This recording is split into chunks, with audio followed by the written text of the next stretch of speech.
Red green online present. বিশেষ করে 24-এর গণহত্যার বিচার অবশ্যই হতে হবে। আগে বিচার, তারপরে অন্য কাজ। আপনারা সম্ভবত দেখেছেন এই দেশে একজন কুখ্যাত পুলিশ অফিসার যে পালিয়ে যাওয়ার পরে তার হাজার হাজার কোটি অবৈধ সম্পত্তির খবর পত্রপত্রিকা এসেছে, যে শাপলা চত্বরে নিরীহ আলেম ওলামা হাফিজদেরকে, এতিমদেরকে নির্বিচারে গুলি করে হত্যা করে দণ্ড প্রকাশ করেছিল, সেই বেরোজির এখন দেশের বাইরে থেকে ষড়যন্ত্র করছে। আমরা পুলিশের ভাইদেরকে অনুরোধ করব, ওই ষড়যন্ত্রকারীর ফাঁদে পা দেবেন না। আপনারা আপনাদের রাষ্ট্রীয় দায়িত্ব যথাযথভাবে পালন করুন। ও যেন আপনাদেরকে ঝুঁকিতে ফেলতে না পারে। সতর্ক থাকুন এবং ওর প্রতি ঘৃণা প্রকাশ করুন। অবশ্যই অপকর্মের বিচার চাই।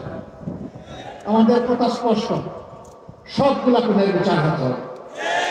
বিশেষ করে 24-এর গণহত্যার বিচার অবশ্যই হতে হবে। আগে বিচার, তারপরে অন্য কাজ।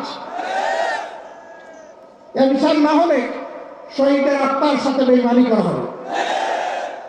শহীদের আত্মা কষ্ট পাবে।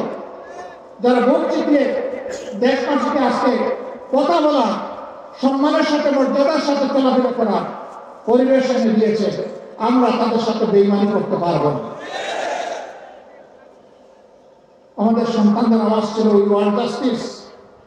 আমরা বৈষম্য চাই না, আমরা ন্যায় বিচার পূর্ণ একটা সাম্যের সমাজ চাই। তাদের এই দাবিটি অন্যায় দাবি ছিল, কিন্তু যারা বৈষম্য তৈরি করেছিল সমাজে, সমাজকে পক্ষ বিপক্ষের শক্তিতে বিভক্ত করেছিল, সমাজের মধ্যে মেজরিটি মাইনরিটি, সংখ্যালঘু বলে সংখ্যাগুরু এবং সংখ্যালঘুর মাধ্যমে ফ্রিকশন, ধান্দা, এই যুদ্ধ লাগিয়ে রেখেছিল, তাদের প্রয়োজন ছিল এদেরকে মোগর দিয়ে গুলি মেরে এদের আন্দোলনকে দমন করা। এই বিশেষ প্রতিবেদনটি যদি আপনাদের ভালো লেগে থাকে অথবা উপকৃত হন, তাহলে অবশ্যই এই চ্যানেলটি সাবস্ক্রাইব করুন এবং লাইক, কমেন্ট ও শেয়ার করে রেড গ্রিন অনলাইনের সাথেই থাকুন। Thanks to everyone. Red green online.